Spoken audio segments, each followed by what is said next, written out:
mapakinig ka naman ng iyong mga makapangyarihan sa ikaw. Lord, open our minds and understanding so that your word will be manifest in our lives, O God. Salamat, Lord, at naniniwala namin na nakito pa kasama namin, O God. And Lord, Father God, pwede po samahan, turuan at gabayan upang ang lahat ng aking sasabihin ay galing lamang po sa iyong salita, O God. Ikaw po ang magpuro sa akin. Ikaw po ang manguna, O God. Salamat po, Lord. Thank you, Father God, sa iyong kabutihan at pagmamahal. Kiniklaim po, kiniklaim namin na tagumpay ang aming gawain. Pinupuri ka namin, pinasasalamatan, sinasamba ka namin sa tanging pangalan ng aming Panginoong Yesus, na aming tagapagligtas. Lahat po tayo ay magsabi ng Amen and Amen. Kaya pwede na pong makaupo na lahat. Kada isang magandang umaga po sa ating lahat.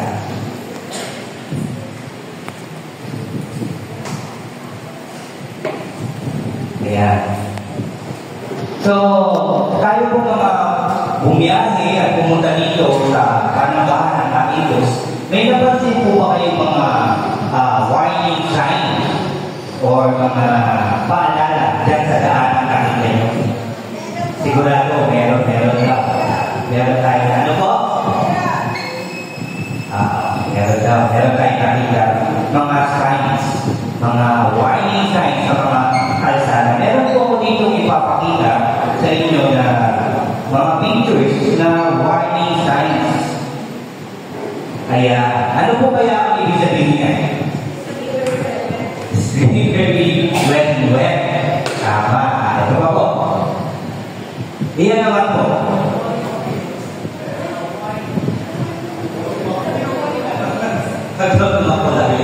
Falling debris. Last one. Ito po. Ayan. Huwag na pong pagkaan sabi ni tatay. Hindi po. Ano po yan? Yan po ay accident-prone area. So yan yung mga warning na nakikita natin. At marami pang iba tayong nakikita warning and signs na nakikita. Pero, karamihan po dyan, hindi natin pinapansin, no? Kasi, paano ko nasabi hindi pinapansin? Kasi may mga aksidente pa rin na nangyayari. Di ba po? Yung mga may warning na yung falling debris. Minsan talaga hindi po, pati hawak lang yung ulo, may bumabagsak. At yung accident-prone area, di ba madalas pa rin kung may aksidente? So, yan po mga sign na yan, kaya hapon din dito sa aking isi-share na devotion, at ito po ay pinamagatan kong a warning that we should not ignore. Yung warning sa ating Diyos na hindi natin dapat ignore.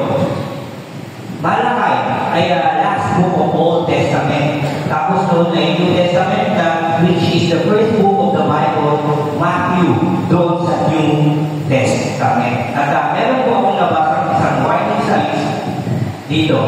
Sabi po yan, the New Testament contains several warning passages. Some are clearly warning about the dangers of false teachings and false teachers. Others alert believers to the reality of trials or warn of end times event. Yet there are several passages that warn Christians about their own behavior, and some seems to imply a loss of salvation for the disobedient. Pinapaalalahanan na naman tayo. Kung isa pa lang po yan, doon sa ating behavior, doon sa ating disobedient sa ating Diyos, na pwedeng mawala yung ating salvation. At saktong-sakto din sa devotion natin ngayon sa Malakay chapter 4, na may title ka po kanina na warning that we should not ignore. So, basahin po natin sabay-sabay yung Malakay chapter 4, verse 1 to 6. English NLT version po ito sa akin. The Lord of heaven's army says, the day of judgment is coming, burning like a furnace. Of the day the arrogant and the wicked will be burned up like straw. They will be consumed, roots, branches, and all. But for you who were to fear my name, the Son of Righteousness will rise with healing in his wings. and you will go free, living with joy, like house, and let out to pasture. On that day when I ask, you will tread upon the wicked as if they were dust under your feet, says the Lord of heaven's army. Verse 4, remember to obey the law of Moses, my servant, all the decrees and regulations that I gave him on Mount Sinai for all Israel. Verse 5, look, I am sending you the prophet Elijah before the greatest and dreadful day of the Lord arrives. His preaching will turn the hearts of fathers to their children and the hearts of children to their fathers. Otherwise, I will come and strike the land with curse. Salamat sa salita ng ating Diyos. So, ang aking point number 1 dito ay yung burn to ashes. Sabi nga po sa verse 1, the Lord of heaven's army says, the day of judgment is coming, burning like a furnace. On that day, the arrogant and the wicked will be burned up like straw. They will be consumed, roots, branches, and all. So, pinaalalahanan na the day of judgment is coming like a burning, like a furnace. Burning to us, no? Na talagang makikita natin dito. Meron po akong tatlong picture na ipapakita dito. Ayan, ganyan po, no? Burn, masusunog talaga at walang matitira. Napansin ko po yung pangatlo, yung nasa baba. Ano po ba yun? Damo po ba yung nasusunog o dayami? Ano po yung nakikita niyo? Ano ba?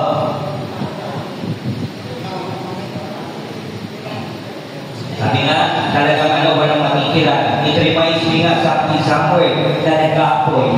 So yan po yung nag-aapoy. Bigla ko nung naalala sa pag-aapoy na malaking ganyan. Hindi ko yung naalala ko. Yung hell. No, yung masusunog yung mga tao at hindi mamamatay. I pray talaga na yung mga kasalanan ko at kasalanan natin ay mapatawad ng ating Diyos. Ayoko kasi, hindi lang ako, kundi yung aking mamahal sa buhay, kundi tayo lahat yung mapunta doon na sinusunog habang buhay. I pray na kahit hindi ako yung magaling talagang mag-pray, hindi ako magaling mag-share ng devotion, na yung kahit na smallest things na nagagawa ko kay Lord natin ay kalugan ng ating Diyos. No? Kaya lagi tayo mananalangin at hihingi ng tulong sa ating Diyos na gabayan, samahan, proteksyonan, turuan, at yung tinuturo din sa atin, no? Na sabi nga ni Nanay Mabit na dagdagan ng Diyos nawa yung ating pananampalataya. Dahil umabot na ba tayo dun sa pinakamaliit na buto ng mustasa yung ating pananampalataya? Kung hindi pa, ipag-pray natin kay Lord, dagdagan po yung aming pananampalataya sa iyo. So yan yung ating dapat hihingi kay God para hindi tayo masunog. But, dito po sa point number 2, sabi po dito, sa point number 2, ay victory is green pasture. Mamaya maniwala ko kung bakit ko po yan nilagay sa point number 2. But for you, sabi sa verse 2, who fear my name, the Son of Righteousness will rise with healing in his wings, and you will go free, leaping with joy like a calf, led out to pasture. On that day when I act, you will tread upon the wicked as if they were dust under your feet, says the Lord of heaven's army. So, sabi po doon sa picture, tingnan niyo po yung picture niya. Ayan. No, yan yung maganda na alala ko na yung green pasture, no, nandun yung mga tupa. Ayan po ako. May tupa. Nandasani ko lang inilahin. So, yan po yung pagka tayo ay nagtagumpay, sumunod sa ating Diyos, makakapagpahinga tayo sa green pasture na sinasabi ng ating Diyos. No? Sabi nga, ngunit sa inyo na sa Tagalog, ngunit sa inyo na nangangatakot sa aking pangalan ay sisikat ang araw na katuwiran na may kagalingan sa kanyang mga pakpak at ako'y inyong sabi nito, at magsisilabas at magsisiluksong parang buya mula sa silungan at inyong yayapakan ang mga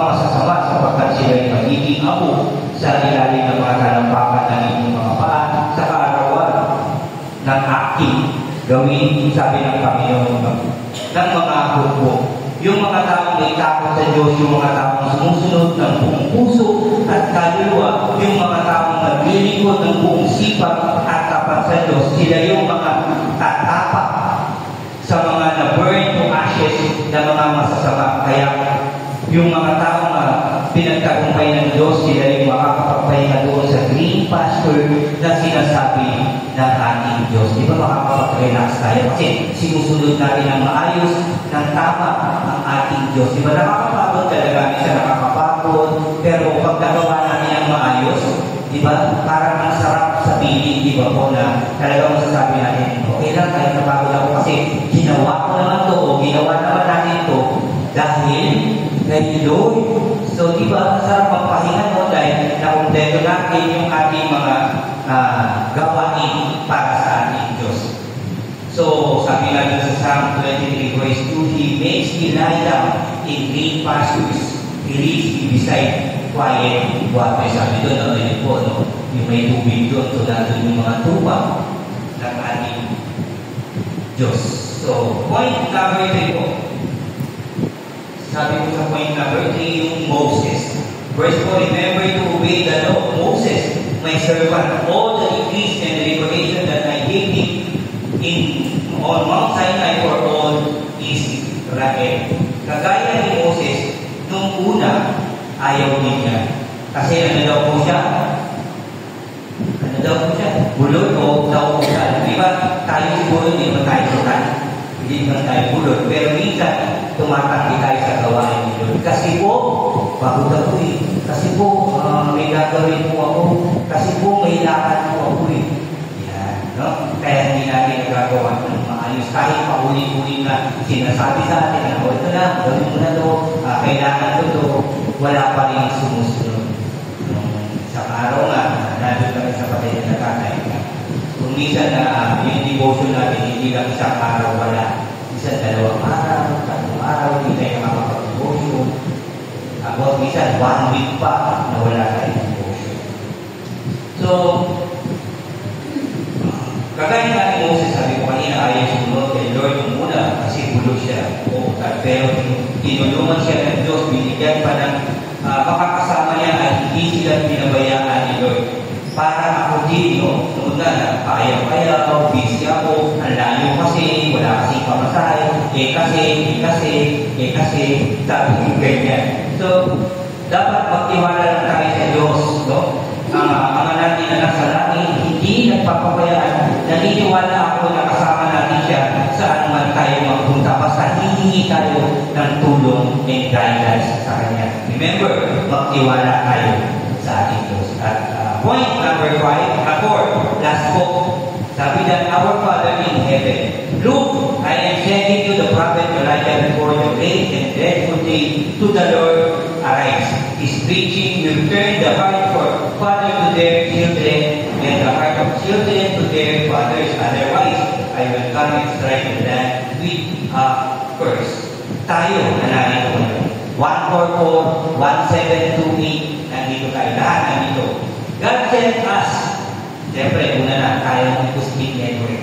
God sent us, Pastor Howard and Anik Mari, to teach us sa kanilang mga natutunan about Word of God, sa mga natutunan nila kay Bishop Kine, Pastor Randy. Sa mga preaching nila, marami tayong natutunan para mapalapit tayo sa Diyos na ating Ama. Ito ang gusto ng Ama na gawin nila. Kaya ginagawa nila ito na nanggagaling sa kanilang puso. So lahat ng natutunan natin ay ituro din natin sa ating mga mahal sa buhay, lalo na sa mga taong hindi pa nakakakilala ng lubusan sa ating Diyos upang ang puso ng ating Ama ay mapalapit sa kanyang mga anak at ang mga anak ng Diyos ay mapalapit din ang puso sa mga makapangyarihang sa lahat na gumawa ng langit at lupa. So, conclusion na po tayo. So sabi po doon sa conclusion, burn to ashes, dapat natin nakakakunan ito. Victory and clean pastures, asamin natin. Moses ay tularan natin na talagang nagpatuloy siya. No? Our Father in heaven, ilagay natin ang ating mga puso at siya ay sundin natin na nagbabalik sa ating mga puso. So, challenge po sa ating lahat. Challenge. Huwag natin ignore ang paalala at warning ng Diyos sa atin. Keep in mind na mahal talaga tayo ng Diyos kasi sinabi niya ang mga warning sa atin. Kasi gusto ng Diyos na mapagtagumpayan natin ang pakikipaglaban natin dito sa mundo at gusto ng Diyos. Kaya may warning upang maging handa tayo sa lahat ng oras at sa lahat ng pagkakataon. Lalo na sa pagdating ng ating Panginoong Jesus. So dapat huwag natin i-ignore ang lahat ang mga